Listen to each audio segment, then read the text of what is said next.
We hot? We're good. We're in. That boogers? Well, let's just jump right into this. I think we've been waiting for this man to come on this pod for a while now. My bad. Yep. Hello. So the man to my left, he's everywhere like air. He's a factor. He's a fixture in the Bay Area, I would say, and he's a true pillar to the culture out here. Definitely bringing many walks of life together. After just doing my research, he's bringing people from our area, just putting people in rooms and creating connections. He's an event producer, an entrepreneur, just a man that when you're watching from afar, you're like, this guy is doing it. And it's a pleasure to have you on here. It's a pleasure to bring you a part of this community because you're doing well for all our community as the Bay Area as a whole. So it's a pleasure, and he goes by Anthony Presents. We appreciate it, brother. That was very long. Hey, well, you know what? I need Is that. that like a mirror practice? That was a mirror. That was a mirror practice? That was Affirmation, great, right? dude. Seriously. Well, I mean, realistically, and that's you deserve those praises because Absolutely. just someone that doesn't know you, I'm meeting you for the first time right now, but I've seen your faces, places. Why am I rhyming everything? Trying to figure it out. I'm not. I mean, gonna the go old ahead me's and- coming out of me. It's You a know what I'm cipher right saying? here. Right. I'm trying to figure it out. So yeah, I just see you with people that I run in circles with. Being from LA, not from here, but living in LA for a while, and so a lot of people from the Bay Area connect down there. And I just seen you with a lot of the people that I know. So I'm like, I can't wait to get you on the pod and just pick your brain because about it, yeah, you're doing big things. And Welcome, we appreciate man. having you. Yeah, welcome. Appreciate it. But man, I mean, there's so much to talk about. Like even starting back from, I guess, just to give some people, I mean, I would say most people know who you are, especially if you're from the Bay Area. But for the people that don't, I mean, why don't you give us some of your background just so that we know kind of what the earlier part before Anthony Presents was Anthony Presents. It's been Anthony Presents for a long time now. Yeah. I catch myself. So I'm a big Kobe fan. Just Okay. put that out there right now. So I'm a Kobe Respect. fan, but Respect. big basketball fan.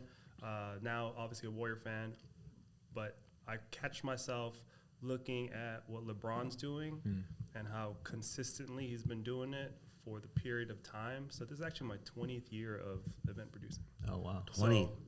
So and that says a lot because I'm gonna say it right now, like I don't like LeBron because I'm a Kobe fan. Right. Same. Same. You're in the right room. But I can't disrespect or discredit what he's Absolutely. done as a Right. player.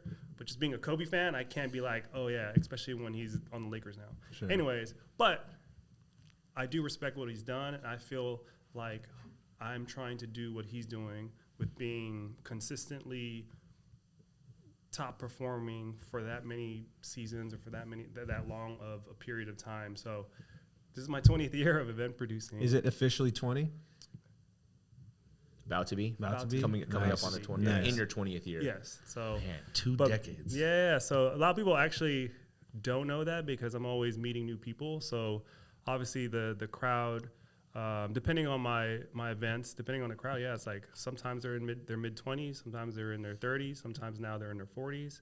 So it's kind of like this whole generation of people, few generations of people now that I come across. So a lot of people don't know that it's my 20th year. And then they So ask me you've like, seen how people old like am in I? Right. So- You've seen people like in their late 20s when they were like when you first started out. Seen and they're people just grow out up. there, like, I've killing it, and actually- then now they're like in their 50s, almost. And you're like, 100%. Yeah. That's crazy. So it's crazy. So, Anthony Presents has been around, I guess, I started doing that in 2008.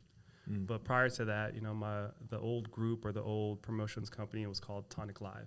Right. So Tonic Live was my college party. So I actually did 18 and over for about 10 years. I remember Tonic Live. Yeah. So that was And that was just you, or did you have partners? Or just me as far as leading the charge, but I had a great team behind me. Nice. At one point, there was 5 of us. At one point, there was 10. There was 20. There was 30. And what I mean by that is like promoters that yeah. we Those helped. are old school days where Yeah, and then, you had to. now have they're in their 30s Yeah. and they're doing great. And for my mindset too is like some people just do this for a season, some people do it part time, some people do it full time, and there's Just for the lifetime- perks and too, there's right? lifers, right? Like Right. I'm a lifer, so I'm gonna do entertainment for forever, for as long as I can, you know.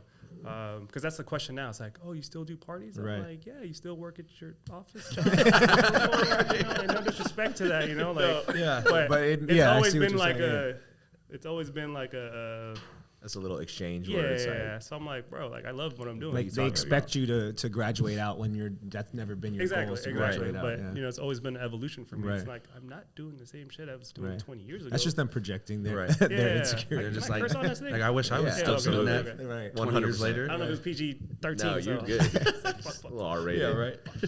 Wait, so how old were you when you started Tonic Live? And 10 years old. No, I was like, wait, what? That's 10 years old. You're trying to age me out. I was about 18, 19. Okay. And prior to that, if we're going to, you know, obviously go down this road, and that's why basketball is so important to me, is I was actually a personal trainer. So that was my future. That was my goals. That was my thing. I was going to be a trainer for the NBA. So I was working at 24 Hour Fitness. I was actually there for 5 years as a personal trainer. So I was like the youngest master trainer there, but with no formal college degree. So I didn't have a kinesiology degree or anything, but because I was doing so well at 24 Hour Fitness, they would buy my certifications. So I held six. No way. I held 6 national certifications for personal training. Oh wow. It was all so it was equivalent to a master's degree in kinesiology. Right. But I had 24 Hour Fitness pay for it. Nice. So, but that was my path. Like that was it. I did not want to go out. I did not like clubs. I was always playing basketball, and so the goal was I was going to be Kobe Bryant's trainer. I was going to be his.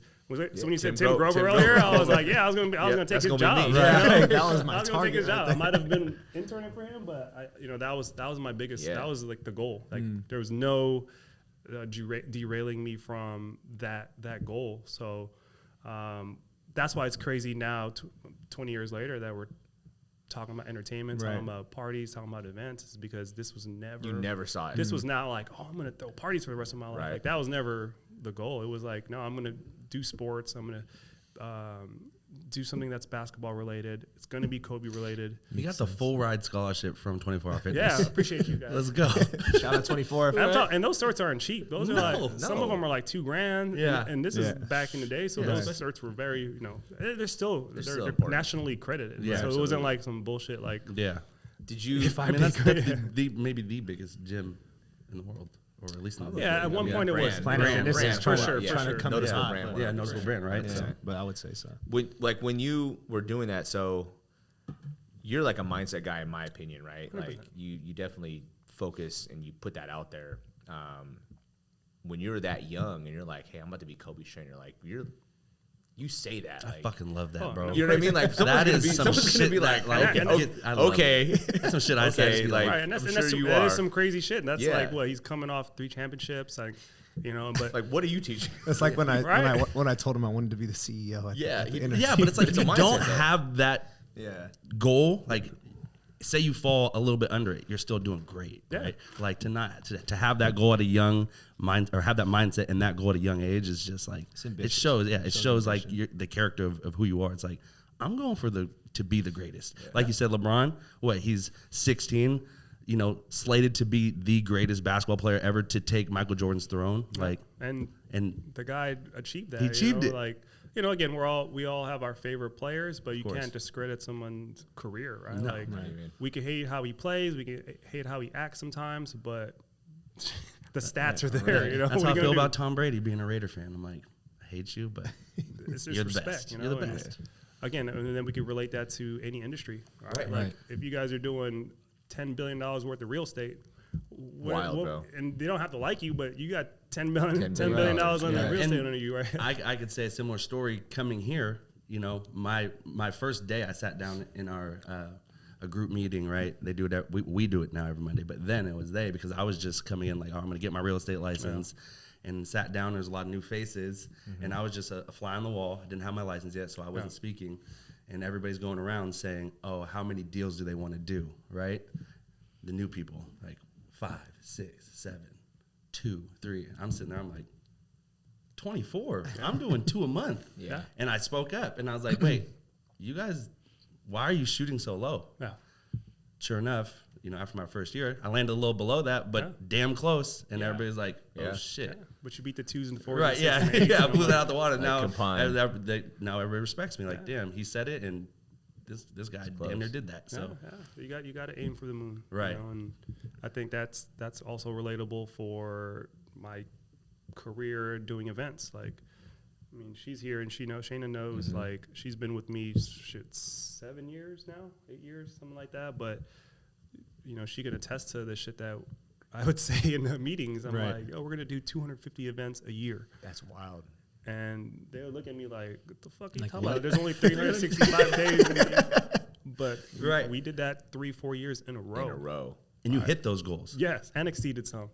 And I'm talking about producing, not just showing up to any club around here. I was like, we're going to do 250 events in a year produced by us. And the only reason that came about was because there was, I don't know, cats talk, and this is like my Michael Jordan part. And I was like, all right, I'll take that personal, where you can't, like, oh, you can throw a lot of parties, but are they quality? Right. So I took it as, well, I'm going to do quality and quantity.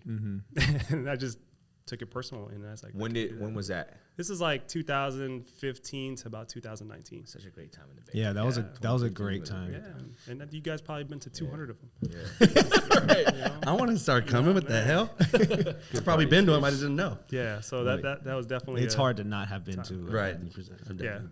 At this point, it's like, undeniable. Like, I'll be there. Yeah. Right. You don't know me, but I was like, we probably rubbed shoulders many times. I was just too turned up to realize who I even was. And if I'm just going to talk about the entertainment part, that was also my mindset coming into entertainment, that I didn't I didn't want to do this. Like, and we can talk about that, how I got into that transition. But when I did start doing this, it was the same thing as trying to be Kobe's trainer. I was like, I want to be a household name, and that goes into that. What was that Blue Magic movie with Denzel? Great movie. Frank White, whatever, he wanted to be the. So there was a part, he was like, I want to be a household name, like Pepsi. I want to be a household name. You don't know me, but I'm going to be there. And that's what I wanted to do with Anthony Presents. I was like, you don't have to know me, but trust me, you're going to know my name. You're going to hear my name. You're going to hear the thing. You're going to see my logo. Yeah. Brand recognition. What was the motive? Like, what was your motivation for wanting to feel that way? Is it just like what made you feel like that's what you wanted to be, this household name? Like you had this desire to do that, I think the sports athlete in me, right? Like when I play basketball, like I want to be the best on the court. Sure. I might not be, but I'm going to give you 100%, and I'll earn your respect just because how hard I play or what I'm bringing to a team. So that's how I brought it.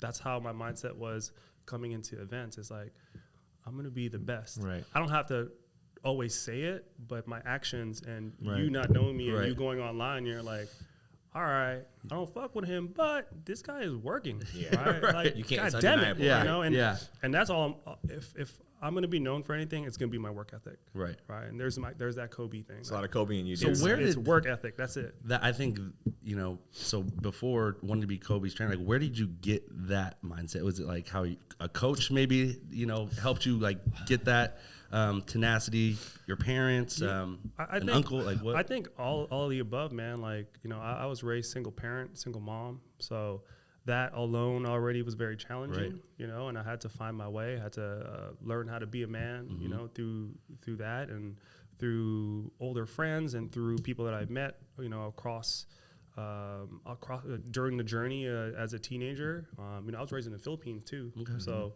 I didn't know that. There's a lot of stuff. Where in the Philippines?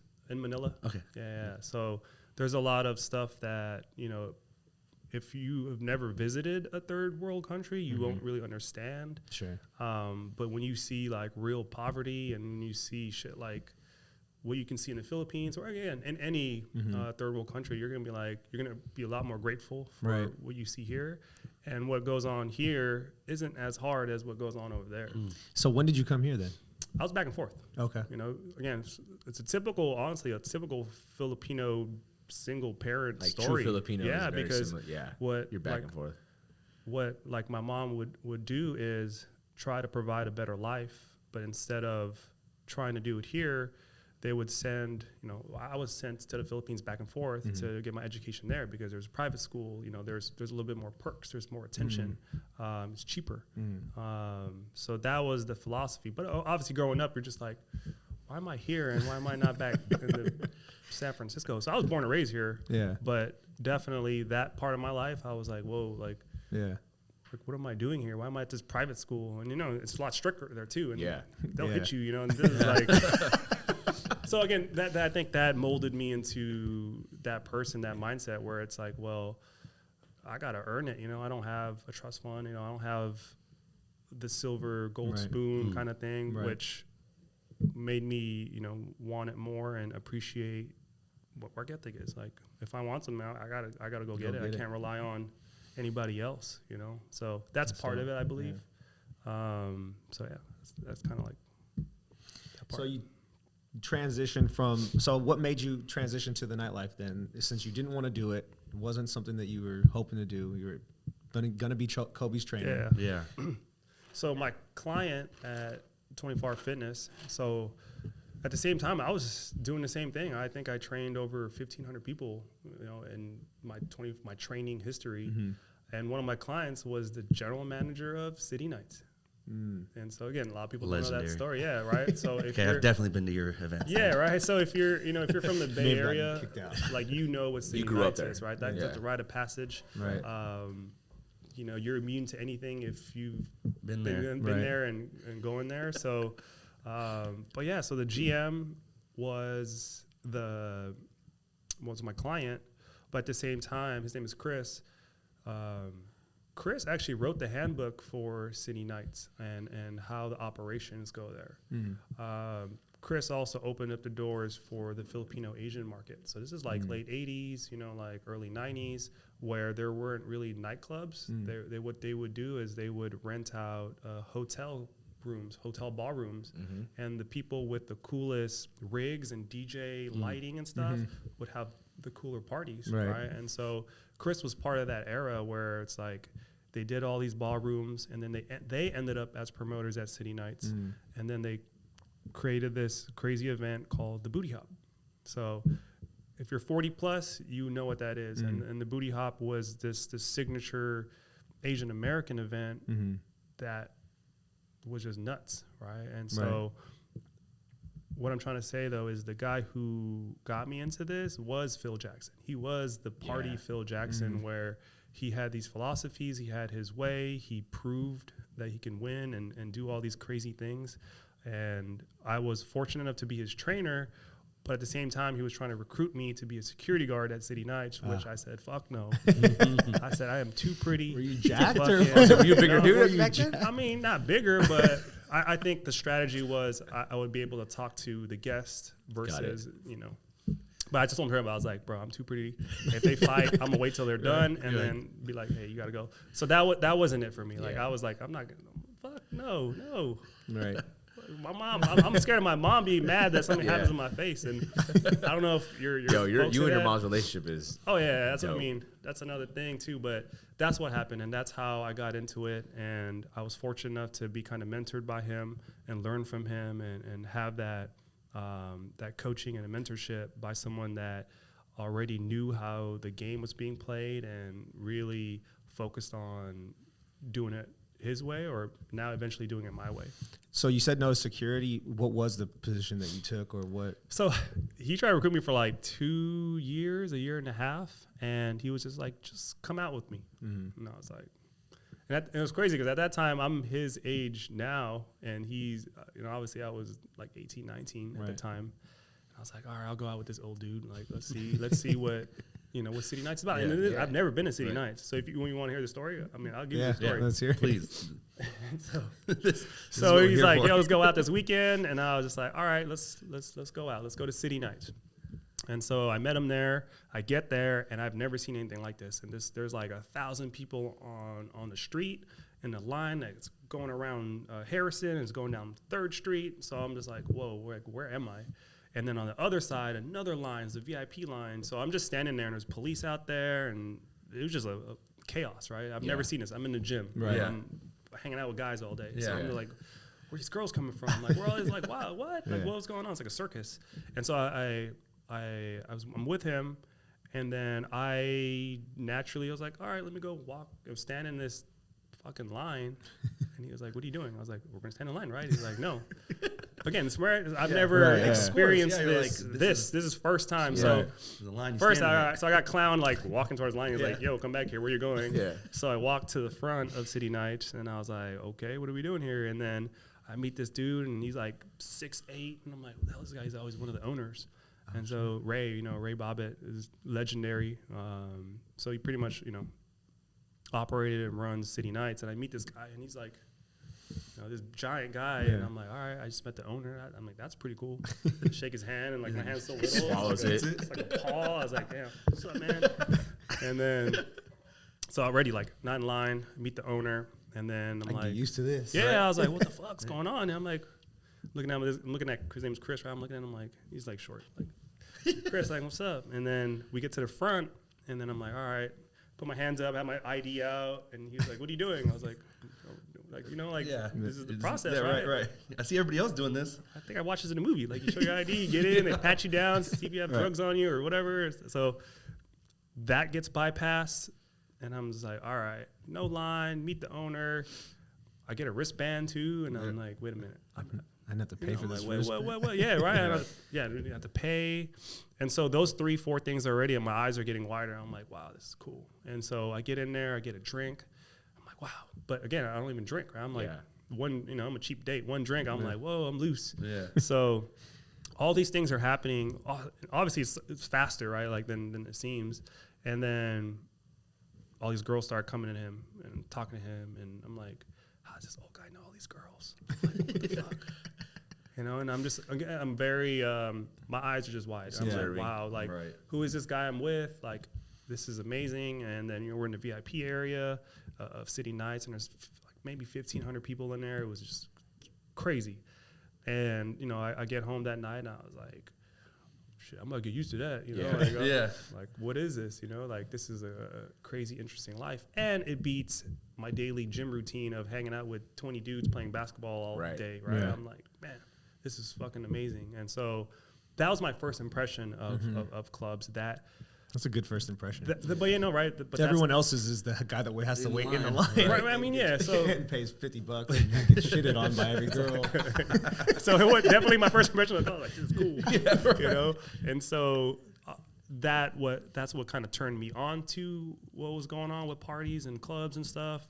And obviously that evolved. That was just like the shallow part of it, right? And now it's obviously way deeper than that. Right. Even a few months into my, let's say, promoter life or career or taste, it was like, wait a minute, there's actually more to this than that. So fast forward, just so that we don't get caught up too much in who you used or how you started. Fast forward, what happened quickly from there, and then let's say until like 2015. Well, I mean, this could be like a 6-hour episode. But we got time. Yeah, 20 years in like 20 minutes or an hour is tough. But from there, I was like, let me just try it. Right there's my entrepreneurship. I was like, all right, I can do trainer in the day, promoter at night. Yeah, I can do this. Right. I'm 20 years old. I got all the time. What am I doing? Right. And so I did that, and I want to talk about this for sure. Is like, I hosted a party. It was October 3rd, 2004, City Nights. It was a Wednesday. We killed it. There was people there. Romeo DJ'd it. Yeah. Like all the people that we should know, they were there. Some industry was there, but I'm brand new, right? And so killed it. I think I had 300 people in there. And City Nights holds like 2,000 people. So you brought your own 300 people. Yeah, so which is pretty. That's pretty good. Which was great on That's Wednesday. really good. That's really good just for your own party. And so just to cut out all that stuff, 300 people. I'm the best promoter in the world now. First party, 300 people. My head's this big. First party, and I'm like, I'm unstoppable. Like, I'm the best. Like, facts. Right? I'm looking at these other industry veterans, and I'm like 10 people. Who are you, bro? I am MVP. I'm rookie of the year. Like, who are y'all? Y'all been doing this for 20 years. Have you done this before? Yeah. Right? But it's easy. And I definitely want to talk about that right now, because after that, and after that attitude I had after my first party, Chris checked me already. He was like, bro, it's your first party. Like, what's wrong with you? You know, like, no one's going to want to work with you. Yeah. You're arrogant. You're talking all this shit. Kobe, right? Like, same thing. Kobe came in rookie of the Right, year, like, shooting air balls and was like, yo, I'm the best. Yeah. Like, but then that's when I realized, like, you know what? He's right. It's after my first party. I'm already like, yo, I'm the best. Like, you can't fuck with me. 300 people.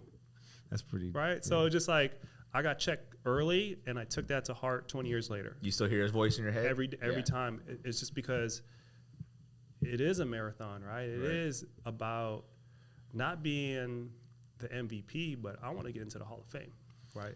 That's how I see it. Longevity, you know? yeah. And that's why when I talk to these younger event planners or anybody in the industry that have that attitude, and I can't, you know, right? Like, I can't knock it, right? It's I easy can't to knock it. have. It's really Very easy to have because I felt like you- that too. You find your success, felt right? like that and too, so yeah.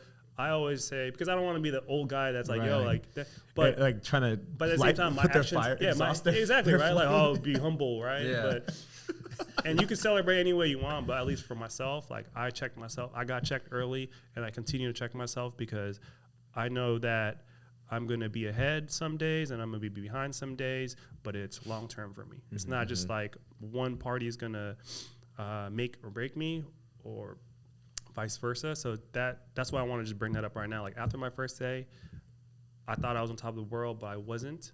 Even though, you know, I was at that moment, Yeah. I wanted to continue that and be consistent. So that's when consistency came into play for me. And that's really the most important part of me, is to be consistent. It's like, I don't want to have just one good night. I Right. want to have 250 good nights. Right. Right. You You know, want to so string that. that's what I definitely want to bring that up right now. And Yeah. whoever's listening to this is like, that's super important. I feel that too, because my first couple parties, I did Liquid Lounge in San Jose with my two other partners, Pull Up Promotions, shout out Kavi and Troy. We did 2 or 3 parties at Liquid, and then I was like, San Jose's not it. And then we were like, we got to go to the city, and I knew someone that was working at Manor West. 750 And- Harrison. I can name any address. Yeah. I'm sure you, Yeah, that's crazy. I knew someone that was working at Manor West, and she talked to Scotty. Scott, Yeah, and Scott Larson. Scott gave us a shot, and our first couple parties, like, we crushed it, and we thought we were sick. We thought we were hella sick. We got, like, you know, tons, because when you're new in the industry and you're young, like, of course you're gonna have a bunch of people come through, right? Like, you're new to nightlife, and now everybody that you know in your circle thinks that they can get in the club for free. So you're gonna have a shit ton of people coming out to see you, and it starts to taper off after a while, right? Once you realize that you can't accommodate everybody, right? And you have to make money or whatever. So I feel that. I definitely feel that. Yeah, everybody, I mean, being in entertainment in the music industry prior to real estate, it's like you do a show, right? You're touring everywhere. Everybody at home sees you. They're like, oh, Blaine's killing it. He's on tour with X, Y, and Z, you know? And then you come home like, yeah, I'm doing a show at the Red Room in Walnut Creek. I want to bring everybody from my city home. You do it one time, it's packed. Yeah. You do it a second time, it's packed, but it's a little less. You do it like 3, 4 other times, and it's like people just start to, like, we did it. We showed up for you the first couple times. Like, we're not coming again. Like, we know what you're doing. Like, We heard your song already. We heard your song. Right, like, all right, for sure. So let's do some real estate. But yeah, staying consistent is hard, and most people fall off after that initial taper off, right? So to hear 20 years, Yeah. that those stories you just said just puts everything into perspective even a little more, you know, a lot more. I was going to say, has it gotten harder over 20 years? Because you pandemic, you had all these other things. Like, how? Yes, yeah, of course. It got harder, and it's going to continue to be hard, and I don't expect it to get easier. Yeah. It's just like, what's in my toolbox, right? Like, am I learning, you know, the new strategies? Am I getting on these new social media platforms? Am I understanding what's the trend? Am I understanding who's who right now? You know, especially in music, like, you have to know, Right. you know, who the new artists are, right? Who's your legacy artist, right? I could bring all these 2000 year rappers or R&B artists here, but that's for us. Yeah. Right. That's for 35 and up right now. Right. But, you know, like, do they know these new artists? You know, do they know who this person is? So it's I'm still a student of the game 20 years later. I'm learning from people that are much younger than me. And that's what, you know, again, that comes from being open-minded and learning from whoever, you know, because a lot of us is like, oh man, you're young, like, you don't know shit. But they do know shit, right? And Yeah. they might not know some, and I think that's when, again, experience comes in. Right. So to answer your question, yes, getting harder, but with my experience and my, openness to learn from anybody, like, it's a great combination. Yeah. So, but again, what I did from day one and what I'm doing from year 20 is very different. I'm still in the clubs, but the way I handle it is different. My deals are different. The way I move is different. Right. My strategies are different. Mm-hmm. And I opened up 10, 15 different markets right now, right? I'm not just in nightclubs, I'm doing nonprofit work. I'm doing seminars. I'm doing personal development conferences. I'm doing food festivals. I'm doing watch parties. And all those things are tied into big brands, big corporate brands, right? I did a watch party with the Niners. So I work with the Niners. Yeah. They're my clients. They're my partners. Those are different things that I approach, and it's not just one thing. Right, I'm not just like a one-trick pony. Sure. This man's the E40 of nightlife. Hey. He's the E40 of nightlife. And like when you're saying all these things, I'm just like, Right. that's like, what, like you see, like he's like the pinnacle to me. I talk about him all the time in this podcast because like he's somebody I'm just like, okay, you killed it back in the day being a rapper, but he always evolves. And all the young cats, like you're saying, like if you need to bring in a new artist of this generation, he probably can get on a song with anybody, right? Yeah. But like he could just keep making that music from those people at the time, of the hyphy movement. But like he gets on the new cats. He does the song with Big Sean, back later 2000s, where now he's popping with I Don't Fuck With You, and then he just keeps evolving and then throwing other things, like you're saying. It's not just events. It's now a partnership with the Niners. He goes, okay, how do I pivot here? I was talking about slurricane. Let's make this alcohol. Let's pivot, move, and expand myself as an actual entrepreneur instead of just putting myself in this little box. Yeah, and then that's always going to happen, right? Like I'm always going to look for, and honestly, most of the stuff, 99% of the stuff I do is the stuff I like to do. Mm-hmm. Yeah. So I don't do anything, or I don't go anywhere that I don't feel celebrated. I don't go anywhere that I don't feel welcomed, right? And sometimes I don't move unless there is a deal there, right? I just right before we started this, I'm like, all right, I think I'm gonna do a Super Bowl watch party, right? Yeah. It's this Friday right now, right? Like, all right, 48 hours, yeah, sure. Right. And then I'll tie in a deal with that, and why not? I'm gonna go do something and get paid for it because I can bring that value to any space. I have. All right, go ahead. I was to say, how do you launch that within 48 hours? Like, what kind of marketing tactics are you using? That's for episode 5. But to piggyback on what he's saying too is what goes into that, because like Anthony Presents, you're creating these events. Like for somebody that the next Anthony Presents that wants to come up in the game, that's 18, seeing you as the GOAT in this industry, how do they, like, what do you do? In my mind, I'm like, okay, you have to find the venue, you have to find security, you have to find a DJ, maybe bring out an art. I want you to tell me. Yeah, you need a bottle service girl. Bottle service girl. Like, what do you do? You need a door girl. You need. It depends on the situation, right? So if it's a blank canvas, then yes, you have to do all that stuff. And most of the time it is, and some venues have their operations, and then I can only help support their operations. But yeah, for a blank canvas, you have to do all that stuff, even down to furniture, right? Even down to things. So I guess that's the toxic trait in me, and like I could do it in 24 hours. And what's hard like is we can do it in 24 hours. and she's already over there planning it right now. Because she obviously she's been great, and I got to pour into her over the last 7 years with this event stuff, and it's now she's doing her own thing and she's killing it. And these principles and these tactics can go with any industry. It's not just events, right? It's just like really like, can you problem solve?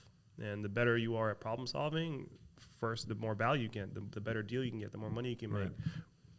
And that's really what it is. I can solve problems quick. So it's like, all right, security team, cool. I have 2 or 3 in mind. One can't do it, I have another one. You can't do it, I got another one.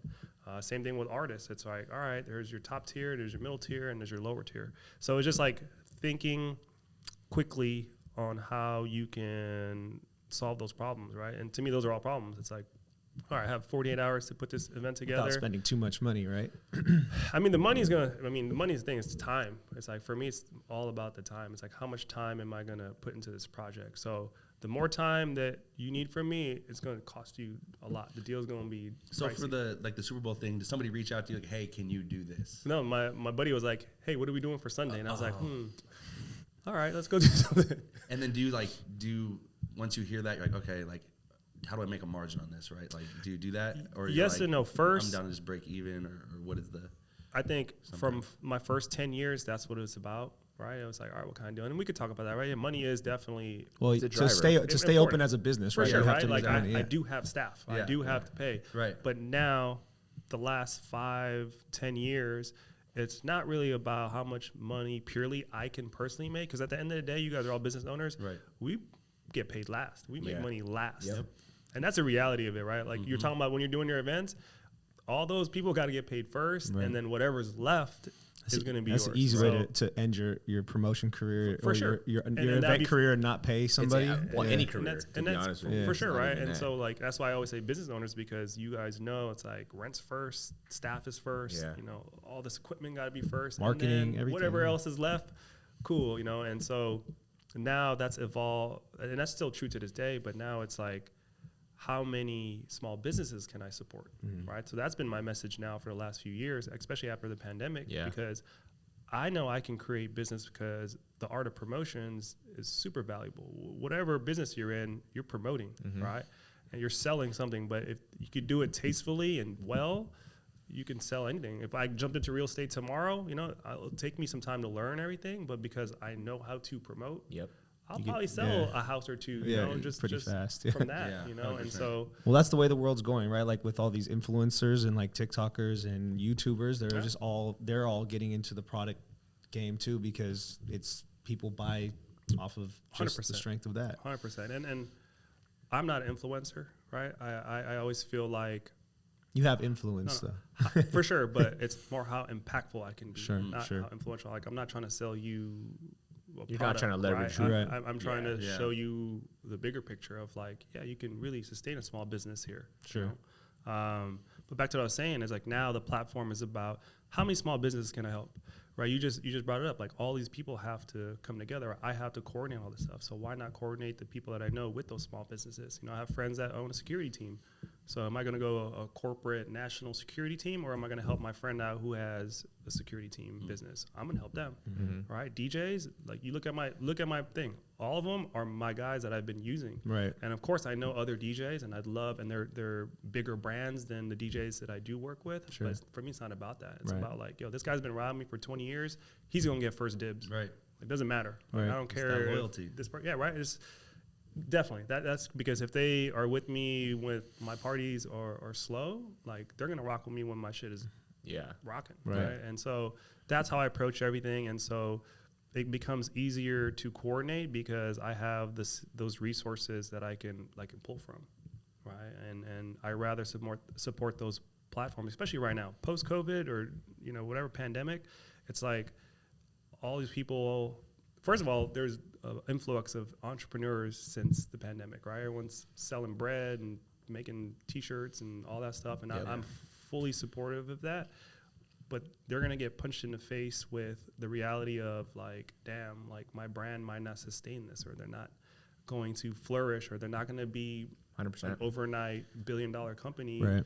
You know, that's the reality of it, right? I'm not trying to knock anyone's dream and hustle, but it takes more than just A good an idea. idea, right? Yeah. Right. Yeah. So Well, there's like technicians and then there's business owners, right? Yeah. And a lot of people don't realize that you have to choose, right? You have to choose if you're going to be the tech and create whatever the experience is in your case, or the tool, but exactly. you can't be both. Exactly. You could be the Can't be artist or you both. could be the manager. Yep. Right. And Can't they be have both. two different roles, and they're both vital to each other. So, and that's what I'm saying. So with that influx of entrepreneurship during the pandemic, it was like, how can I help them? So that's, I mean, that was my whole point. It's like, how can I help them? And then now I opened up different type of events. You know, I'm doing festivals, I'm doing marketplaces. And so now I was, you know, over last year we helped 600 small businesses, you know, in the marketplaces or plug them in. So, And all these people have full-time careers, and these are their side projects. Or now, some of them, out of the 600, 10 of them are now really blooming. And so it's cool to work and have those relationships with those brands now, because you get to see them, right? Just like the E40 thing. Like he does a song with a new artist. He's betting that they get bigger, because they get bigger, he gets bigger. Right. Same thing with me. The more people I help, the bigger I get. And that's now my philosophy versus my day one party where I'm like, oh, it's me.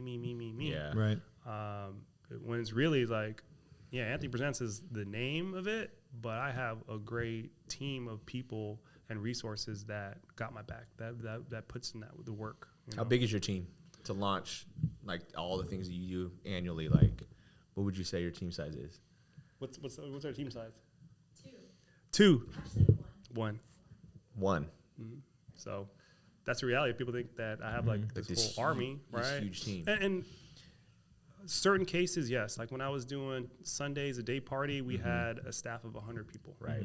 Like that was a big team. Right. And again, evolving, right? I'm like, you guys know what overhead is, right? So 100 staff, you make $10, they cut that $10 between 100 people. Right. So, as I evolved, I'm like, well, okay, let me do projects right now, because I feel like I'm in a rebuild year. Sure. Right. A lot of people are. I feel like I'm in a rebuild year. I'm not gonna, you could see the Instagram stuff, and I'm sure I'm doing great, but I could do better. Sure. But it's also not pre-COVID numbers. Right. Right. So. Right. I know I'm jumping through a lot No, of it's different all You're not. Let me ask you this: topics. do you leverage? If you say your team size is that small, with one other person, Yeah. you leverage like VAs. Do you leverage a lot of technology now? Like, No, has that changed? I have, in, like, I have your- one person, and it's Holly. So shout out Holly, and she does a lot of the operations, right? And so I'm an operations guy. I'm a flow guy. Like I can look at a space and be like, all right, like they're a little too tight together. Yeah. Like here, like like I look at the floor plan. So that's my expertise part of it. Okay. And so what I was able to do is work with Holly, and she does that part, and then I could be the creative. Okay, I can close the deals, and then from there we have a system where it's like, okay, I close the deal. Here's the next step, and then they talk to Holly. Got it. On site, right? I used to think you're outside, I'm gonna go get you. Oh, you're outside, cool. Here, show this. I'll show this to the cashier. You're there. I'm running around, and it was like a marathon. I'd do like 5 miles a night at the club, just running back and forth to the front, to the DJ booth, to the back, to the booth, right? So now it's more like, I'm gonna sit my ass here, and then I have the team or the people, the operators working it. So now I don't really operate depending on the event. So yeah, like Holly is definitely God sent, but we align on a lot of things. We align that we want to do more good with the platform that we have, with supporting small businesses, and also producing events that we truly believe in. Yeah. So right now it's like, it'll be rare for you to see me host or post anything that I really don't believe in, right? If I'm at a club, it's because I like the club owner, and I think they need to support, right? Whether I bring one person or 1,000 people. If I do a marketplaces, all those people are handpicked by us, by me. So it's not just like some random shit where I'm like, oh, I'm just gonna get a check. Now it's like, well, it has to have a purpose, right? It has to serve some greater good. Yeah. And like even this podcast, right? Like I get asked to do podcasts. And I was gonna every say, I day. appreciate for coming on, And, because I don't know if have you done one before? I've done, but my point is like, I always typically do say no, but of course I know you too, and I'm just like, it's also different for me too. So I'm like, I'll do it, I'll do this. And the topics are different here. The other podcasts are just like, so is blah blah blah single, and I'm like, whoa, like what the fuck? Super gossipy. Used to do car shows like this model, like how did you know? Like you have a picture with them, and I'm like, what? That's my ex. Like, did you like no? Like You're like, no. Like no, bro, I'm the wrong person because I'm not. Scratch that a question off I'm your not, list, I'm Blaine. not- Podcast over, right? Episode over. Okay. Cross that question off. But it's funny because again, right? I try not to be messy and stuff like that. So that's definitely not my thing, So you got operations? Oh, I was just gonna. When you're saying that now your focus is on small businesses and it's not solely just the selfish side of things, which we're human. Sometimes we all have that sometimes, or deep down in us. But the growth in yourself to say, now anything that I'm going to be a part of is about how to help a small business or somebody that I believe in. When you're talking about, I love that you bring everything back to sports. That's what my heart is in, and that's how you cement your legacy, right? That is everybody can take, make all the money in the world, but if you never actually touch or help somebody, they'll never remember you, 100%. right?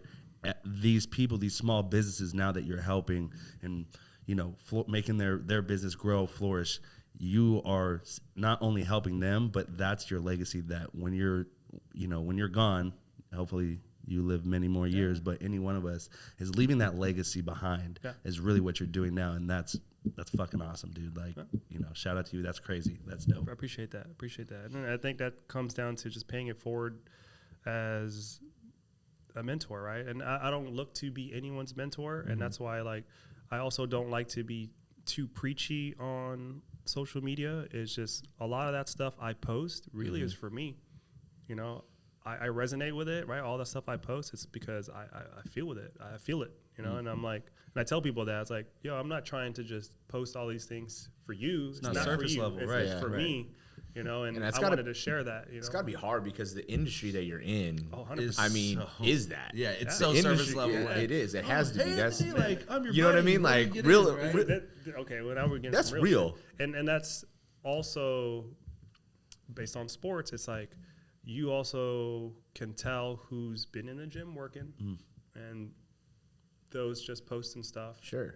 right? And then sports, right? So people come in the gym, got the brand new Jordans, got the fucking new Nike tech, They got looking the good. headband, got the fucking sports shit, and they don't know how to play. Yeah. They look good, Yeah. but they don't know how to play. The guy in the sweatpants comes in with some chucks and a hoodie and He's a hooper. thing, and I'm like, oh man, he's gonna bust your ass Yeah. because he's been putting in work. So that is the industry that I am in, that we're a lot in. And again, I hate to knock that, but when someone who does put in the work goes against someone that just looks like they pretend to work, you're gonna get beat. Yeah. It's very similar in real estate too. Like, there's some badass agents out there that you don't even have an Instagram. And maybe they were forced to make one because everyone says you have to have an Instagram. For but sure. They're selling so many properties and they're killing game. And it's hard because you have to play this role, or you have to kind of walk the fine line, like 100%. because some people just all they do is social media, and they might not be closing very many deals, but they're doing a shit ton of social media that make it look good. And then there's other people that are just selling. They don't even have time to even work on it. But it's important to do it right because you're promoting your brand. Exactly. You have to, like I put said, it there's a out fine there. line, right? Yeah. And some of the most successful people I know are not even on the internet. Yeah. They're living their lives, man. They're Crazy. traveling the world. They got all the toys, right? They got everything. They're healthy.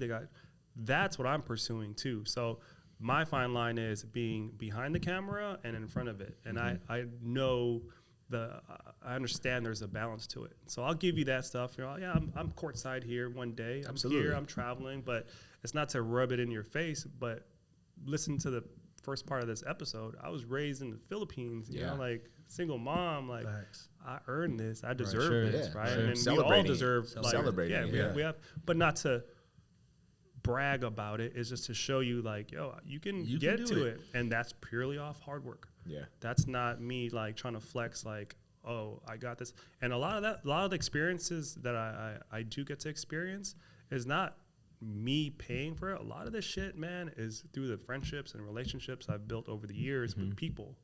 It's like they want to take me to the games. Yeah. They want to think they have opportunities for me because of opportunities that I provided for them. Yeah. So I just want to be transparent with that. Like a lot of stuff I get to experience is because of the relationship. It's not me Right. cashing out on all these things. It's like because of what I've done for people and not looking for anything in return, it's coming back to me tenfold.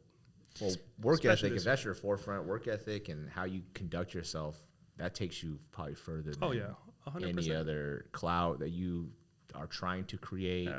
Yeah. I think I look at like the last 3 or 4 years of just what we've gone through. There's so many things that were exposed during 20 and 2021. Yeah. And that takes away from a lot of the people that had it kind of going, because there's a lot of momentum in the world that was going into yeah, like the for sure. pandemic, right? I'm sure you probably seen it in your business, right? 2015 to 2019 was like great years for you.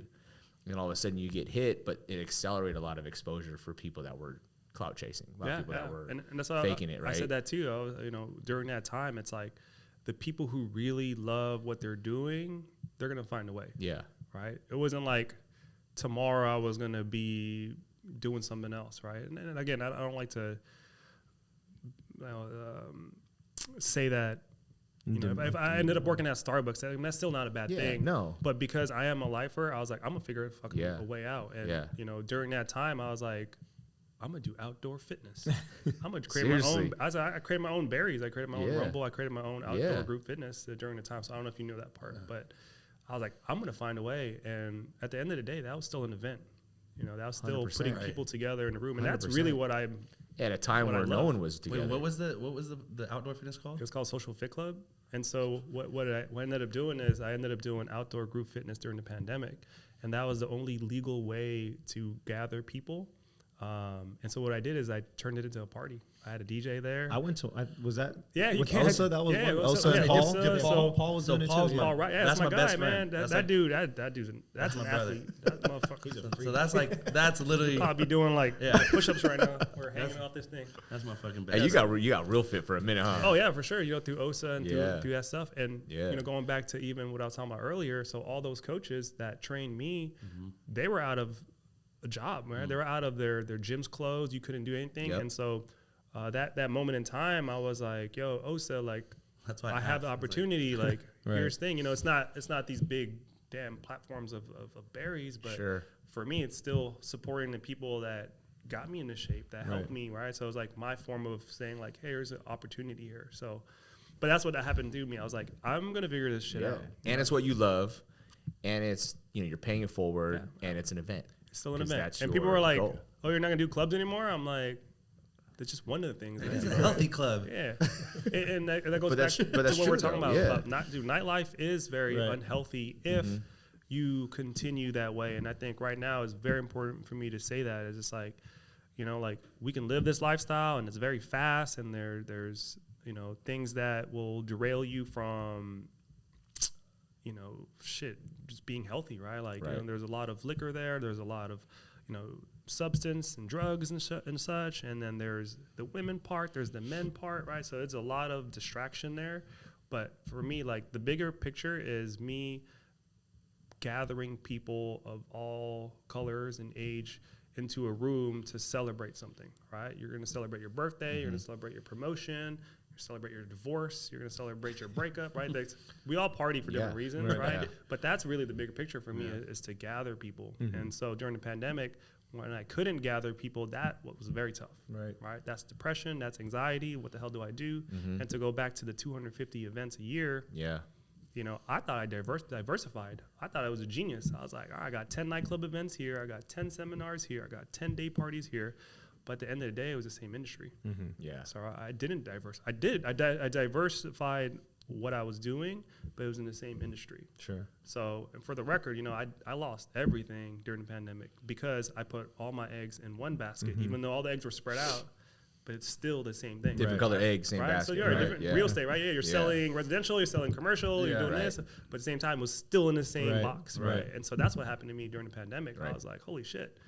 I thought I learned from 2008, 9, 10, 11, 12 with with the recession, with the housing stuff, because that does affect entertainment. It doesn't stop entertainment because again, people still go out for every reason, right? They're sad, they're going to go out. They're happy, they're going to go out, right? Like, so, to be transparent, like that's for me, there's no excuse. Like when I talk to people and they give me excuses, I am a bit abrasive about it because I'm just like, bro, like you can't tell me you lost because like my industry is still like on the bottom of that list, right? Yeah. So it's like, it's 50 times harder for me to get the same 100 people in a room, right? Whatever reason. So that's been a tough thing, but now it's like the bounce back has been a challenge, and I'm up for the challenge, right? Like I'm for it. Yeah. So coming out of that, like obviously going through two kind of downswings in the economy, and then now we're still kind of in this weird, funky thing going on. But like, what have you learned, and how are you maneuvering coming out of this to like pivot yourself differently, or how do you make sure that the next one doesn't affect you as much? Do you have any ideas of like how you want to do that? I mean, like right now I'm like working on like 10 projects, right? And so I feel like that's another type of safety net that I provided for myself. And 2 of those are with big corporate brands, right? So now I'm like, okay, well, I'm going to take some of this corporate money because I've been so small business entrepreneurship. Like, I don't want to work with these big brands. But that's also, I think, a bad approach. I think there's a balance to it, right? Like, I don't want a job at all. Right. But if I can work with a big corporate brand and be myself and do something that fits my lifestyle, I'm going to do it. Right. We're just talking about the sports management stuff, right? With the gym. Like, they pay me to play basketball. Like, yeah, I'm going to do this. Right? Yeah. I really clock in, Yeah. play hoops, talk to the members, turn on some music, clock back out when I'm done. Like, I'll take that check. Of course you will. I'll take that check. Of course you will. Because it fits in my lifestyle. We're already Yeah. talking about sports. I'm already Yeah. talking about basketball. So I'm already doing that. Right. Right. And now I'm working with one of the biggest alcohol brands. Right. I'm now an ambassador for a brand. I'm already going out. So why don't I just leverage do it? what I'm already doing and add that? So now when I approach any venue, I have added value because I have this big giant corporate brand Nice. backing me. Right. Yeah. Right. And so those are my plays now where I'm like, all right, I'm going to work smarter and harder, at the same time. So Yeah. that's what I've been doing now to avoid what happened, obviously, during the pandemic. What brand is of alcohol? Are you allowed to say? I can't say, bro. I am. I'm just, He's quiet about we it. can talk Okay. about it, but, it was on the Grammys, Jay-Z it was on the table. It was like this. It's in that cup. I should have damn brought a bottle. So I had a product man. placement in this shit. Sean brought us. I a know. bottle. I was rushing. I took Bart here. I didn't want- let me ask you this: like you, 20 years is a lot of wisdom. Who do you like if you want to start pivoting around like your business, right? Like you get punched in the mouth, whether you have like can't do any kind of events 2020, then I'm gonna come out of this. Like, who do you gain your wisdom from? Like, do you have anybody that or you just kind of? I mean, I'm a big personal development guy. I read a lot. I have probably 800 books at home. Yeah. Paperbacks, like real books. Oh, you And read. Oh, I read. And then even on the way here, I was on Audible. I have Audible. I'm listening to. It's balance, right? Yeah. So sometimes I'm Yeah. driving. Sometimes I'm always on the go. And I even told you today, I was like, I don't want to drive because I need to make some calls. But at the same time, I could have my earphones on. I'm Yeah. always learning. So there's podcasts, those are things that are important to me. So it's not a specific person, but I'm a big fan of different personal development guys, whether that's like Eric Thomas or Inky Johnson or even a Tony Robbins. Like, those are my guys. Like, I like listening to them, right? Tim Grover is great. I could name a ton of names, but those guys are my Like your top? mentors that might not even know me, right? I know Eric Thomas, that's my guy. Yeah. So, but He's my guy too. yeah. Secretly though. Take that. That was one of my first. That was like one Was of the it? first guys. Was it? Yeah, that Yeah? like put me like that got me going. Like that was the And headphones on very, the treadmill. Very relatable, Yeah, right? Like yeah. how he talks. And so to talk about that, like in 2014, I did a seminar with him. I brought him out here. Yeah. So I did my own personal development thing, and because my whole idea was like, our friends that don't have the mindset, right? Who want to stay in the box, that want to stay in the same circle, that don't want to grow mentally. Yeah. Personal development's not cool, right? You're a square, you're a dork, you're a nerd, whatever, right? You're But preachy, yeah. at the same time, it's like, I don't want to live like this forever. I don't want to just go to the mall and not buy anything and walk around. And, like, that's not my lifestyle. So Yeah. I wanted to make that digestible to where it's like, yeah, you can call me what you want, but 300 people showed up to the Eric Thomas Yeah. seminar. I actually remember that. Yeah, 2014. I put it together. I lost a ton of money, but it wasn't about money. Yeah. Right? I'm gonna manifest this. Bring out David Goggins. Yeah, that's my guy. I run to him Callous your mind. every morning. 5 miles I run. Yeah, his new book is amazing. I can't. I just audio. Yeah? Just all day. I'm just like. You finished his new book? Yeah. No. I'm like on installment like 8 or something. Did you hear the part with his mom yet? Yes. When you talk with her. Yeah. Yeah. So, again, that's how I think. So David Goggins really, and those guys are, again, a lot of people won't resonate with him, right? They're gonna be like, oh, he's abrasive. Yeah, he's like, no. But love he it. says that in the book yelling too. at He's me, like, some like- people are gonna be like, Yeah. it's not, Yeah. I'm not for you, and that's true. But for me, it's like I'm a little bit of both. And I was trying to talk about it earlier about the industry stuff. It's like, hey, a lot of us that are out multiple times a night, you know, on substances, on liquor, it's like, yo, like take a time out. Yeah. You know, take a mental break. Right. Mental health is definitely important. Yeah. That balance is important. And I've been, because I started in the gym, it's always been it is my lifestyle, right? So I think it's important to say that to the people that are in the industry or that are listening to this, that, you know, find that balance, you know, find that health, you know, find that time for yourself, find that time to even go to the gym, not even the gym, just do something active. Yeah, be healthy, you know, live a balanced, because healthy life. That's also same thing with LeBron and same thing with anyone that's been consistent for a long period of time. It's like health is very important, because if that's not going for you, you're gonna break down. What LeBron you know? said recently, he like sleeps. Yeah. Just like Yeah. sleeps. If your So he's- body's not He working, spends, he spends you $1 million can't- on. You his can't health. throw an event. Yeah. I can't sell a house. You know, Yeah. you can't And run you're your company. Exactly, you're mentally not. It's the foundation of. So that is probably the biggest key for me is I take care of my sleep, I take care of my mental health, I take care of my personal development, and everything else works itself out. Yeah. Right. It's not like I'm magically doing all these events like that. I just have a good motor because I take care of my stuff offline. Yeah. So half that stuff I don't even post, right? Because I've been posting a lot of gym stuff. Yeah. Not to think. I want to show people that I'm accountable for myself. Yeah, you saw me last night at the club at 12 a.m., but I'm at the gym at 8:30. So Yeah. there's no excuse. That's pretty nice. I sent these Kobe, guys a video. right? I sent these guys a video every Kobe right morning. there, yeah. Every morning when I'm on my run, like listen to the book, I'll pause it and then I go to this. It's manifesting. 5 at 5. 5 at 5. So that's what I call it. And I'll run and I get to this location in Walnut Creek in Shadelands, right, where it's like this rundown building. It's like almost like a campus, and I'm like, hey, this is gonna be ours one day. This is gonna be ours. This is your parking spot. can't even see anything Yeah, in I the can't see video. anything. Like, I'm like, this is gonna be ours. And like I had 2 mornings where I missed it, right? And I was like taking care of my kids or something, like whatever it was.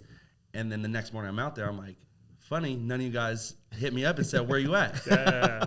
Like, why don't you hold me accountable? Like, why don't you say, where's our video in the morning? You know, so it's like it's you know, having that mindset is just something For sure. And then again, it's super important. Like you guys seem obviously close knit. It's like, yeah, that accountability is very important. You know, like this morning we were on our group chat. You know, I'm talking shit there, and I push their buttons. You know, I push her buttons all the time, and like I know what to say to annoy her and irritate her. But at the end of the day, she knows what I'm trying to talk about as far as longevity, right? It's Yeah. like, yeah, you can do this right now, but can you do it for 10 years, Right. 20 years, 30 years, you know, and evolve too. It's like, I don't want to put anybody in a box, but it's like, are you still growing every day, every week, every month, every year?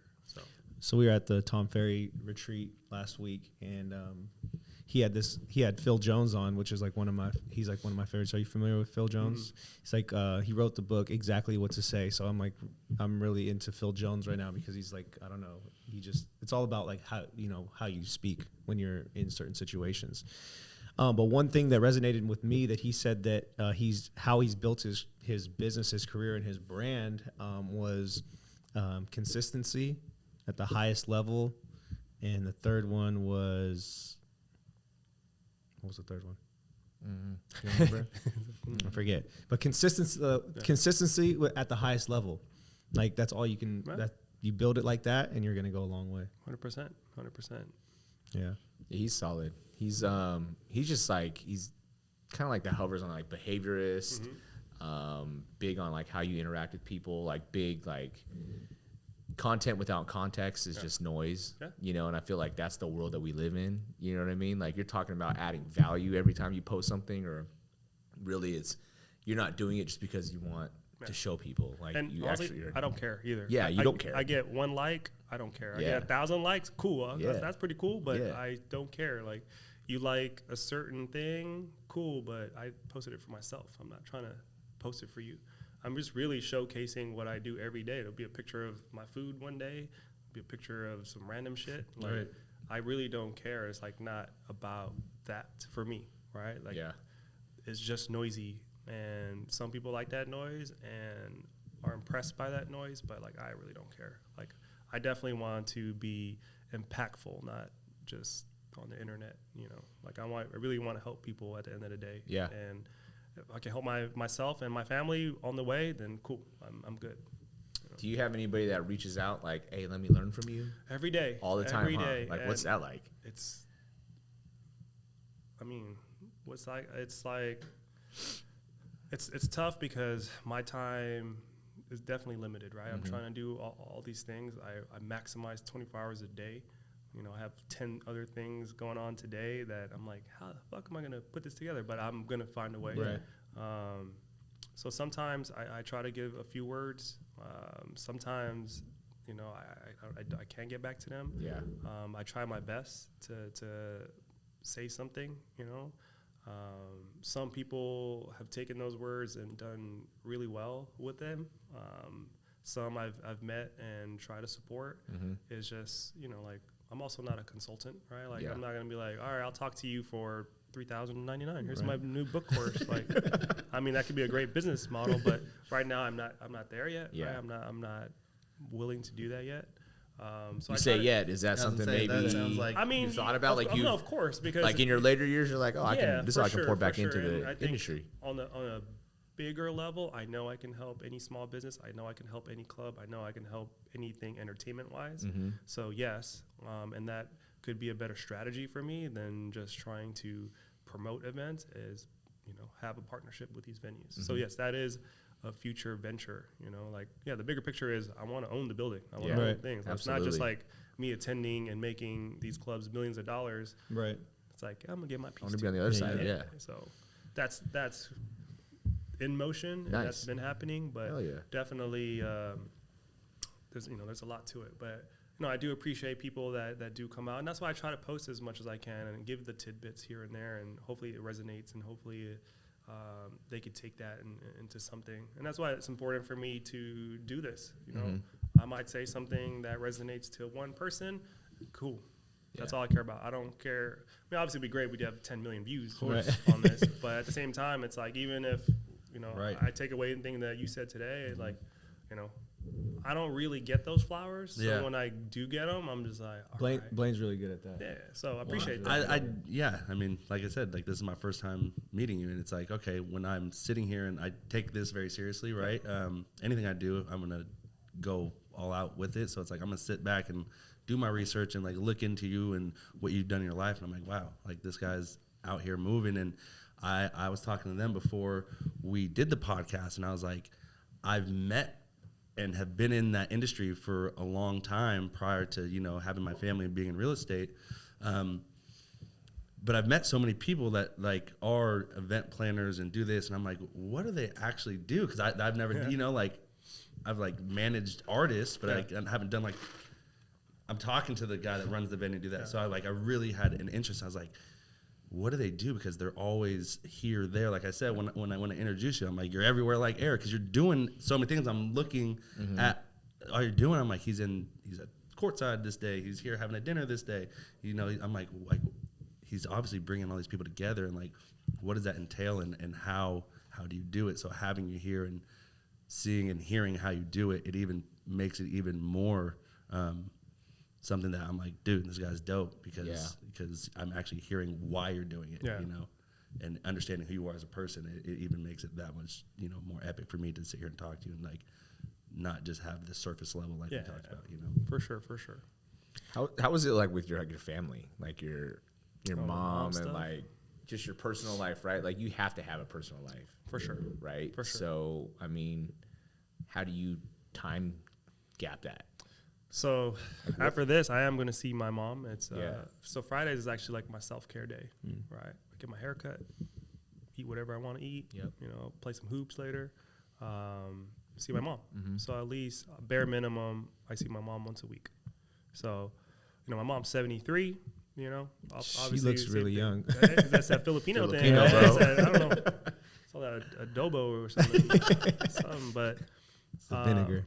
it's very important. It's It's super important to me to spend that time, just because she is 73. Yeah. You know, that lost time of me either chasing my career or being too busy or whatever excuses I had to not, you know, be there for my mom specifically. Yeah. Like, I tell everyone all this time, all that you see on the internet now, we have a great relationship, but it was never always a great relationship. Really? Right. Okay. Especially growing up as a single mom, I'm the man. I'm, especially in my teenage years, like I went to 5-6 high schools. I went to 6 high schools. So that backstory is also There's only 4 years of high school.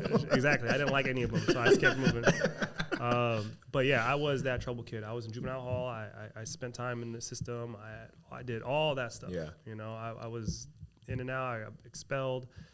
Not even just in high school, but since I was in elementary school to the last year of high school. But that journey for me was a lot of learning, because as I became an adult, I don't have any kids right now, but I can't imagine raising a kid by myself, with limited knowledge. My mom is blue collar, so she's not an entrepreneur. That's where I get my work ethic from. She's like, I always had a roof over my head. I always had food. But because she was just her work ethic. Yeah. There's no excuse. She just made it happen. And so growing up, we would butt heads. It's like, because in my mind, I'm like, why aren't you home? As a kid, right? It's like, I'm home. How come my dad's not home or my mom's not home? Yeah. Right. So growing up, I didn't understand that. It's just always because you're a kid. Right. And so I don't know if you guys have kids, but that's probably what they're doing. They're home. They're like, why do you have to go? They don't understand. Like, why do you have to go to work? Morning. Right? Why do you have to go work out? Yeah. Why do you have to do all these things away from me? So growing up, that was definitely in the back of my mind. Like, damn, like, does my mom love me or not? Mm-hmm. Again, as you get older, you understand, like, it's not easy raising a kid, at all. Badass kid named Anthony. But right, then there's my rebelliousness in me, right? I'm just like, man, I'm getting expelled. I'm doing all this shit. I'm getting in trouble. I'm shoplifting. I'm doing all this. Whatever I can get my hands on, I'm doing it. And so I caused a tremendous amount of stress to my mom. And then, a big turnaround for me, which ended up becoming basketball. Basketball saved my life, because I went from doing all that stupid shit in the streets to playing sports.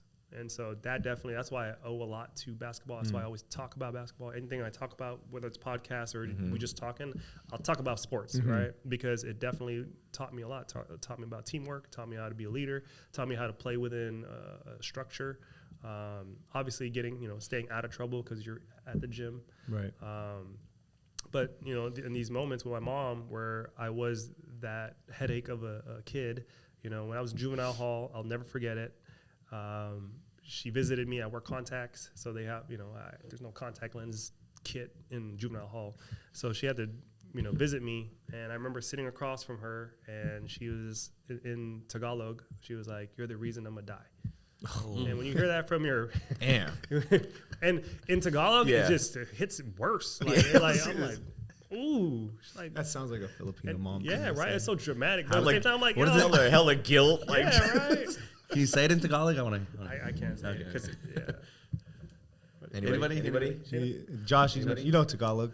You know it. But I'm gonna FaceTime her right now. Remember how you said it to me 20 years ago? But no, on a serious note, like that really, I felt that. Like I went back to my little cell, and I was like, oh. You're like, bro. I was like, I got to change my life. That's all it was. And then I think the next week I ended up, at 24 Hour Fitness, and wow, I wasn't working there. I was just attending there. Mm-hmm. Does she know that was a moment? I think so. Yeah, I think so too. And it wasn't like I was like an evil kid. I was just mischievous, right? Yeah. Like, I'm a kid. Like I'm got caught a lot. Yeah, exactly. And that's what, man. That's exactly what it was. It's like you just got caught. It's like someone told me that. I was like, the difference between me and you is you got caught. I'm like, that's fucked up. But no, that definitely was a turning point for me. And then being at the gym, and then from there, like making my way on the other side, and then being more positive and focusing on being more ambitious and good energy. Because when I was like, even it was rare, like when I was at school, if there was a teacher that I could work with that I didn't feel like they didn't care, like I was a great student. Like I was in class and I learned, and I had an A in that class. Every other class is like fail. And even at times when I was cutting school, the funniest part is if I liked the class, it'd be like first period missed 30 classes. Second period, 20 classes. Yeah. The classes that I do like one miss. Yeah. And the numbers are funny because I don't know if you remember that. Tardy 50 times and perfect attendance in this class, and everything else is like some fucking weird shit. So That's funny. but again, right? That's You like what you like. importance of mentorship, importance of working with people that you like, or even as a student. So, but to go back to my mom's story real quick, it's like that moment happened in juvenile. It was really a turning point for me. I ended up playing sports, and then turned my life around. And then as I was pursuing my entrepreneurship dreams, I just was busy. Yeah. And there was, I think, a moment for like a moment, but like 10 years where I'm just like, sorry, Mom, I'm busy. Oh, you want to have lunch? Sorry, Mom, I'm busy.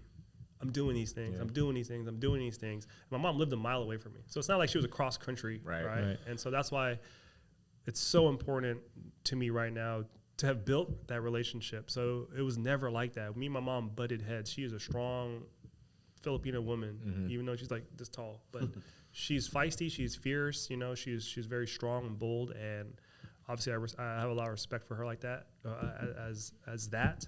But that one point in my life where I'm just like too busy, and she got into some health stuff, right? And her health was failing. And then again, there's another switch where I'm like, wait a minute, like we don't, Gotta change we don't things live forever. Like we, Yeah. like this, I can't take that for granted. I can't just be chasing this hustle and forgetting my personal life and forgetting my own health, but also my family's health. So that was a turning point for me. That's what you see on the internet now. From that moment on, I was like, no, I'm gonna do the bare minimum text, bare minimum FaceTime, like we have this access. And so that's kind of what I did is I built that relationship with my mom. And at times, and obviously we joke around about it because it is very difficult to spend X amount of time with your parents or family right now, because one, they'll annoy the fuck out of you. They'll say some shit. If there's, right? You came to my house right now. My mom's aware that she's gonna tell you some embarrassing shit about me, or ask you She's why. gonna ask you the same question over and over again. She's gonna ask all three of you if you guys are Filipino. Yeah. like, there's some shit there like By association. it's like border, right? It's like, is my mom racist? Or like, she's just old school, right? So she's not. It's not ill intent, but that is very important. And I do want to say that like you have to cultivate any relationship, whether it's your mom or your spouse. It's like that takes a lot of work and that takes a lot of effort. And so that's what I've been doing the last few years, is just putting that effort into the relationship with my mom. So after this, and it's easy as taking her out to lunch and just talking to her. Yep. Right? And most of it is I'm just updating her. I'll make a post a video of us just being together, and it does resonate to a lot of the people online. And I think people follow me more for her now. I would say it than all does. my I other mean, shit. if It's crazy. to know you and like follow you, like you can tell like your mom is a character in your life, Oh, main 100%. character in your life, 100%, which is big. And it's like, that's why I tell my close friends and family, it's like, yo, just text your mom. Yeah. You're like, oh, she's being she's annoying. I'm like, yes, they're always going to be annoying, but let her be a mom. Yeah. Right. And when she comes over, now I make sure like my house is spick and span because she's going to be a mom. She's going to find something. She's like, is your laundry dirty? I'm like, Mom, I'm a grown ass man. Right. But if you want to help, I mean, sure. Yeah. Right. Dishes, right? In your kitchen, yeah. And then, people would ask like, oh, you let your mom do that stuff? I'm like, she's the mom. Like, no She matter wants what to. I She say, wants she's to going to do try it, to dude. feed me, help me, Right. whatever, right? Yeah. Like, so, people listen to this, like, take care of your family. And that should be top priority. They're not always going to be perfect parents either. But I've learned it's like, they're still your mom, they're still your dad, they're still your family. Right. 100%, Shout out Sharon, yeah, bro. Yeah. So There's a lot I can say about that, but I Right. won't go there. What's Yeah. that? He lost his mom a couple Okay. weeks back. Yeah. So. Yeah.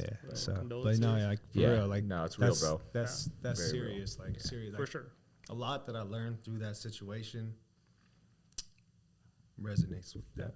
Yeah. And I always tell my friends that too. It's like, if and when that time happens with my family, I don't want to regret not doing what I've done the last few years. At the end of the day, 100%. they want your mom probably just wants to make sure that you're going to be okay, that you're Right. happy, you're healthy, and Right. and so that's what I want my mom to know that right now. Yeah. Right. And so that is very important to me that, when that time comes, I gave her, I was the best son that I could have been, so instead of not working on that relationship. Yeah. So 100%. Appreciate you sharing that. 'Cause Yeah, that's really a big important, deal, bro. For sure. Yeah, for really sure. important. Because I found myself doing that a lot too. It's like, you're building this business, you're trying to do this, you're trying to do that, you're so busy, like you're doing all these cool, dope things, and it's like, take the time, like we don't work to, like we shouldn't be working just to add more stress to our life. Like the reason that we're entrepreneurs, the reason that we, you know, have ambitions to make more money or whatever the case may be is, you know, typically it's because you want to be able to provide or do more things, not to just take more time away or add more stress to your life. Like take the time more. No. Right, yeah, like But we are crazy though. We trade in. What is it? You trade in. You do 80 hours to trade in for a 40-hour work week. Like it's yeah. nuts. Yeah. But again, if that 80 hours is this, right? Like, Right. Yeah. Exactly. This is part of the 80 hours that we're doing. Exactly. Is like we're enjoying this. We know we're sharing stories. Right. And we get to know more about each other or our journeys, and yeah, for sure, it's like that balance needs to be there. And again, that's why like mental health is super important right now. And I always tell my friends, I'm part hustle culture, but I'm also mental health advocate. Like Absolutely. that is my thing. So you'll see me out and doing my thing and preaching and Kobe, because Kobe's very abrasive. right. And there's like, yo, did you rest? Did you do this? Did you take care of yourself? Did you eat well? Sleep well? And I want to talk about that too, because I'll always bring up Kobe stuff, right? And I just saw this video about someone saying that he was like, oh, Kobe's a ball hog. I don't know if you guys saw this already, but Kobe's a ball hog, man. I never liked him. But then I interviewed him, I talked to him. He was like, I see what you do at the gym. I see what you do at practice. You come late. You don't do shit. You fucking on your phone. You're whatever it is, right? He goes, why the fuck am I going to pass you the ball? Yeah. It's Serious. Right. It's like, I'm here early. I work out 3 times a day. I'm doing this. Why the hell am I going to pass you the ball when you're not even serious about what you're doing? Yeah. So, I mean, obviously that's relevant to what we're talking about. It's relevant to everything. Yeah. I just thought about that because it resonates with me too. Right. Right? Yeah. Just like, how much effort are you really putting in your craft? And then you want me to help you. So that goes back to what you're asking me, like all those questions that people ask me. Like, half the questions, like, are they serious or are they just trying to, make a quick Right. buck or something, right? Or because they see the post, like, oh, I can do that overnight. Like, no, man, like, Yeah. Just you want me to 20 pass you years, the bro. ball? Like, what are you doing? What are Yeah. you doing for yourself? It doesn't have to be just all entertainment based, but like, are you, what is your process? What is your step? So, Yeah, balanced life is super important. Like what I've learned over the past several years is like, do what you're doing while you're doing it. Like if you're gonna have fun, have fun. Like if you're gonna work. Like people, because if you do want to be in the gym early, if you do want to put up your shots, if you want to get your practice in, you have to because there's only 24 hours in the day, so you have to structure your time wisely. Yeah. Like there's not a lot of time to just kind of, sit around or do whatever you want to do, and then there's definitely not enough time to just try to be doing multiple things at one time. Like I heard one time like there's no such thing as multitasking. Yeah. You're just switching back and forth in your mind between the tasks, right? And you're not really putting your full effort into either. So it's like what I'm practicing is like do what you're doing while you're doing it. Right. yeah. Yeah, I'm 100% guilty of that, right? Having 2 kids that are 2 and 3, a fiance, work, and James called me, I think it was like right after you lost your mom, and you're like, hey, dude, because every Wednesday I stay home and I work from home, so I'm with them. And so Victoria can, even though it's so hard because we have kids, but so she can go get like some me time, and I'll watch the boys and like do that. He's like, dude, I really appreciate and I understand why you're doing that, now, but I still struggle with it. Like I'll be at home and I'll get calls and I'm like texting like clients and she's like, like, let's just hang out. I'm like, okay, fine. Like, let me put this away. Like Being present like, right now. Being present right now it's matters, and I need to be better at that. Realistically, like, all right, I'm here. I'm doing this. We're watching this movie. We're watching this show. Let me turn this off, or let me just watch this show with you and spend that quality time because I'm not going to get it back, right? And I'm guilty of that too. Being present, Anthony presents. Being present is now super important, right? Like even right now, like my phone's Your right phone's there. probably I'm blowing like, up. I was like, how much longer we got this Bro, thing, right? mine's in my Like, pocket. I'm like, stop. I'm like, I can't answer right now. but again, like right now, I mean, for the most part, we are pretty present, and this has been really a great experience. How much time do we have left? We're wrapping up. Yeah. Dude. Wrapping up. Okay. Pretty much done. Yeah. Yeah. Well, it's my turn to interview you guys. Yeah, go ahead. Go, I was fire. gonna say, If if that's you cool. have questions, Yes. yeah. Sure. And then you guys emailed me and was asking, Yep. like, what topics I want to talk about. But like for me, it's like, what is the purpose of this? What do you guys want to get out of this for yourselves and for the people that watch this? Just the podcast in general? Or just, Yeah. Can I start? Sure. So for the podcast in general, our basic, like we obviously are building this brand Rise group, right? And it encompasses a couple different things, but when it came, one is like we're young, right? A lot of us came from either entertainment or nightlife at some point of our lives, and I carried a lot of that over into real estate, where I wanted to be like this younger, like still like cool, hip. I didn't want to be like this. Stiff, too professional guy. And so like we're always trying to think about like how we can create content that we, like you said, that you like to do, right? And there's tons of ways to do it. And I'm not saying that this is the right way to do it, because whatever you're going to be able to do consistently is the one that's going to be the right one for you. And so we're just talking about how, like, and then me and Blaine started filming some videos with our creative team, and we're reading off a teleprompter. It's like, it's like it's too fast. I can't read that fast. Every single it just looked like a person's robot, and what it's are you like doing? like no emotion. We're like, how do we create some content where we can showcase our own personalities, showcase other people at the same time? And we're like, let's just do a podcast. So it kind of birthed from that, just like not wanting to do like boring content. We wanted to be able to sit, because we're always having these conversations downstairs in like the conference room and stuff, or at the little war table that we have, and we're like, we should film this. We should film that. We gotta film this, because there's so much game that comes out of it. For sure. There's a lot of talent that walks through this building, and we're like, let's just put it on camera. So, and then of course, like we like entrepreneurship. We like talking about business. We like picking people's brains, seeing where their mindset is, seeing where, how they're able to scale, because we're all going through this at the same time. And there's like this entrepreneurial level 1 ceiling where it's like, okay, how do you get past this moment of just being you're the manager and the artist, right? And how do you scale up? How do you delegate? How do you create a staff? How do you get an operations person? How do you leverage other technologies and things like that to build? And that's what we want to learn from other people that are successful, especially in the Bay Area, because we're from here, and we want to showcase people, which is why obviously someone like you is on, because we've seen you to be able to build a brand, do it consistently for 20 years. And we want to learn from you, and we want other people to learn from you as well. That's cool. And not only that, like this will last longer than us, right? Hopefully, if the internet doesn't shut down, like this will last. And these teachings and these findings, right, that you're speaking about, that we speak about on every podcast, is like this will last forever. And this is something that somebody can go back to. It's like you listen, you listen to books on audio, or you read books. You could go back to this. We'll talk about this specific episode, and you could go watch it 10 times and learn something new every single time, right? And something you're gonna retain and resonate with something. So having this platform, I think that's why we started this, to have that as well. But also, like just to show people, to celebrate people, celebrate people that are doing well, or are on the verge of doing well, whoever it may be, or something that is not always on the camera, and they're doing things off scenes, like, hey, if you want to get on here, and we could celebrate you. That's why we had Shayna first.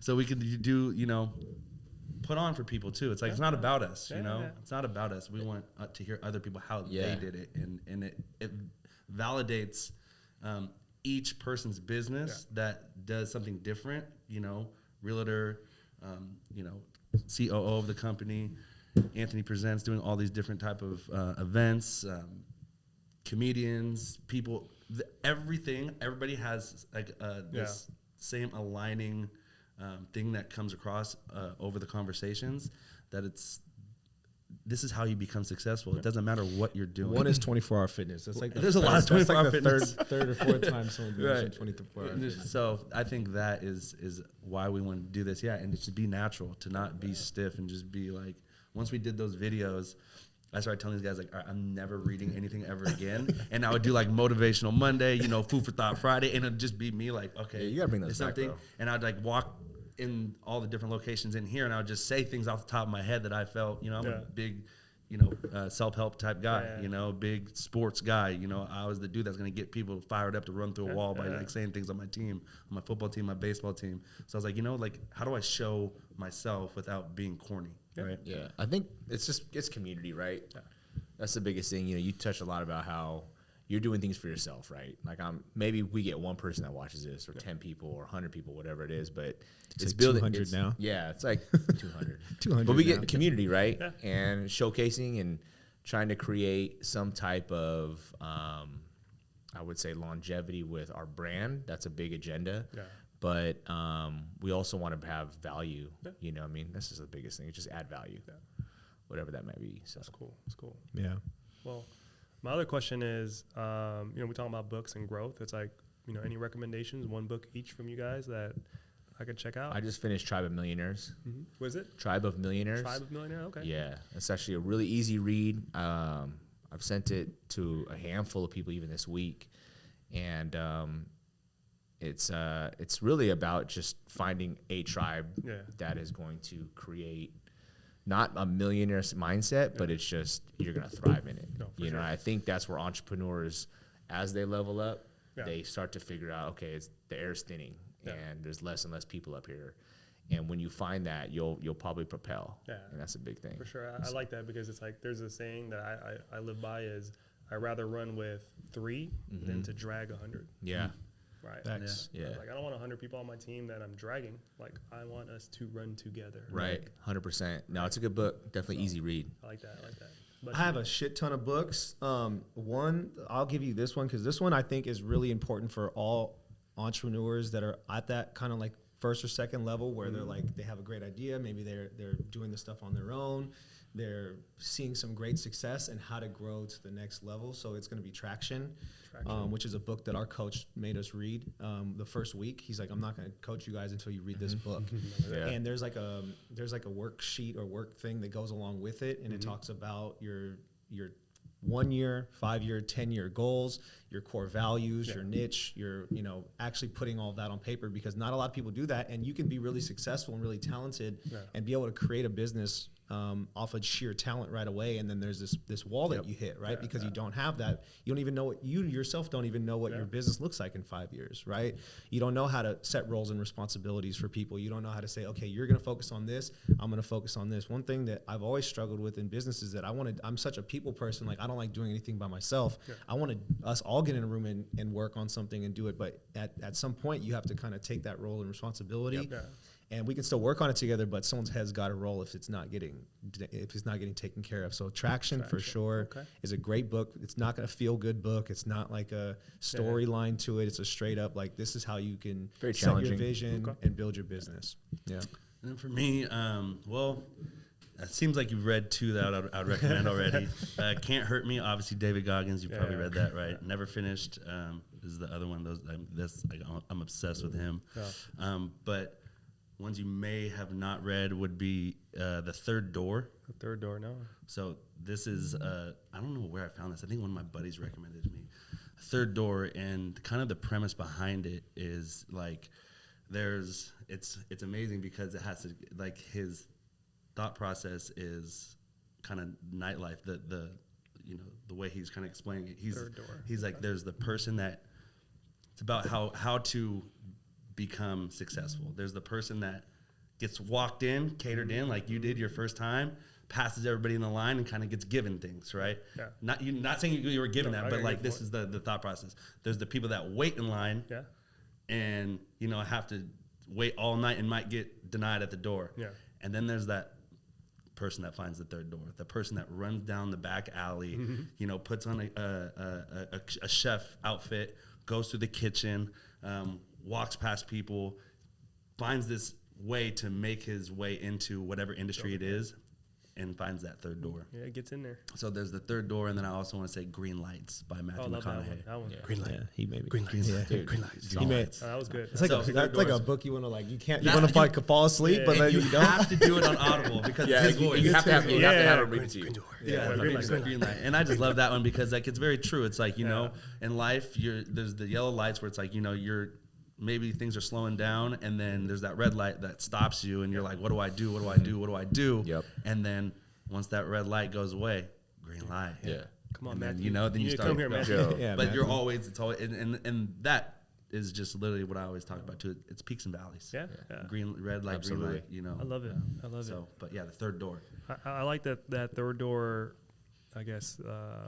analogy. Yeah. Because I feel like, have you guys heard of the ant philosophy? I mean, my name's Anthony, but have you guys heard of the ant philosophy? And I mean, it's very common. It's just like, you know, if an ant has to go somewhere, right, no matter what you put in front of them, they're going to get there. Yep. Right? So you put a wall in front of them, they're going to go around it. Right? You put a bigger wall around it, okay, they're going to go over it. Okay? They're going to go under it, and then they're going to go through it. So, but the whole point is, the ant philosophy is we're going to get to Find a way. Yeah. Okay. So I like that third door It's thing. really good. So we're going to get in there. We're Yep. in the Yeah. building, so Yep. we're going to get to our destination. So. 100%. But I appreciate the time, man. No, thank Yeah. you. For sure. This is fun. Thank you. Is there anything that you want to promote before we jump off? Anything that you're working on? That's, Anything you want to that's, promote? that's why my name's my name. It's like I'm never gonna be that person that calls you to book a table or thing. It's just like, if you like what I'm, you know, a good product's gonna sell itself. So, Absolutely. 100%. I respect that. I'm I'm not going to say anything. You Sleep can 8 go. hours. You That's what can I'm go. saying. 8 hours. Sleep it there. Right? Exactly. I didn't promote not one product that I'm doing or I'm with. Abdullah, when he was on, he said, "Go vote." Yeah. That was his. Just drink your water. Yeah, and Go exactly. to sleep, y'all. Like, Right. come on. Yeah. Well, man, appreciate you, bro. Nah, thanks, guys. That was amazing. Together We Rise podcast. Anthony presents. We'll see you next time. Oh.